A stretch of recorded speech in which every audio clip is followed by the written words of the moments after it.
to talk about the Schmidt reaction. So first I'm going to write down here the statement. See, carboxylic acid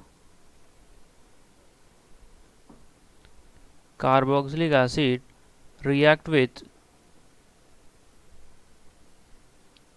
hydrazoic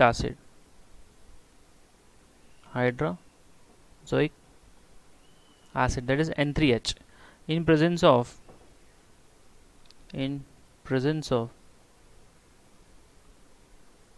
H2SO4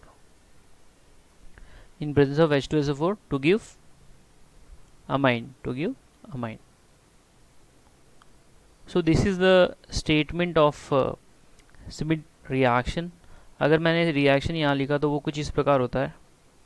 It is RCOOH plus N3H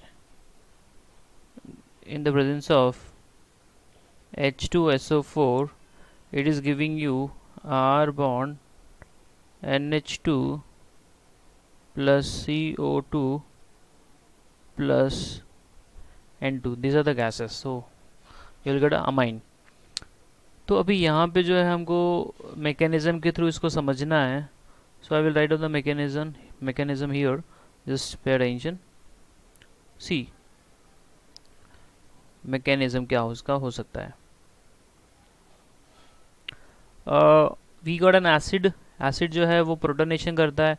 तो अगर आपने यहाँ पे carboxylic acid draw किया और उसके ऊपर protonation करा दिया. C R bond C double bond O OH with the 2 lone pair. और यहाँ पे जो आपका प्रोटॉन है ये H2SO4 से आ रहा है. तो इसके पास कितने लोन पेयर होते हैं? ऑक्सीजन के पास 2 होते हैं. तो इसने एक लोन पेयर अपना दे दिया प्रोटॉन को और वहाँ से बॉन्ड बना लिया. तो ये कुछ इस प्रकार हो जाता है. R bond C double bond O H और यहाँ पर आएगा आपका H and this is a positive charge. अब क्या होगा कि ये बॉन्ड टूटेगा और यहाँ से जो है आपका -H2O that is water molecule loss हो गया and we are getting R bond C triple bond O with the positive charge. ठीक है.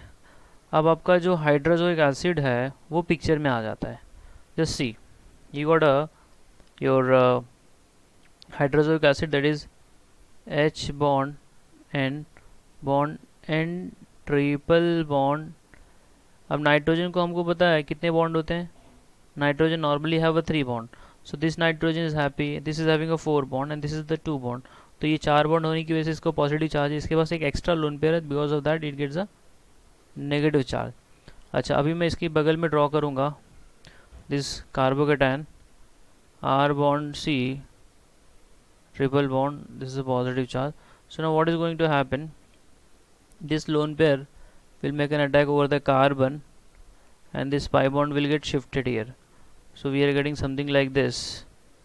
The structure is going to be R bond C double bond O bond N bond H bond N triple bond and with the positive charge.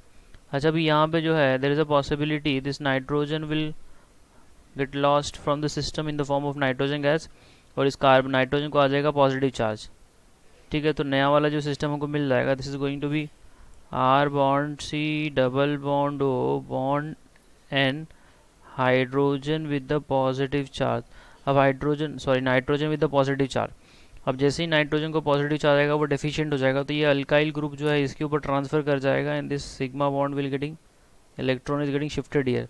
So we are getting the something new structure that is R is getting connected to N double bond C double bond O. This is called as isocyanate. क्या बोलते हैं इसको? Isocyanate. अब इसी isocyanate के अंदर आपने add करना है वाटर. तो आप जैसे ही इसके अंदर वाटर ऐड करेंगे, water is already available here, nothing to add about this. तो इसका लोन पेयर एक अटैक कर देगा कार्बोनिल कार्बन के ऊपर and this sigma bond will pi bond will be getting shifted here. So we are getting the new structure. It looks like this way. R bond N negative charge C O water ने जो attack किया है वो है, और आपका ये double bond हो, and there is something called as a positive charge. ठीक है। अच्छा, अब ये डीप्रोटोनेशन हो जाएगा, यहाँ से शिफ्ट कर जाएगा और हाइड्रोजन चला जाएगा, इसके पास हमको मिल जाएगा R bond N bond H bond C double bond O. So this is your OH. So what is going to happen here, this will be getting shifted here and then this will go here. We are getting R bond NH H plus CO2 and your N2, that byproduct was getting released. तो ये आपका जो है ये main product है। ठीक है। So this is the mechanism of this particular reaction. I hope you got the concept.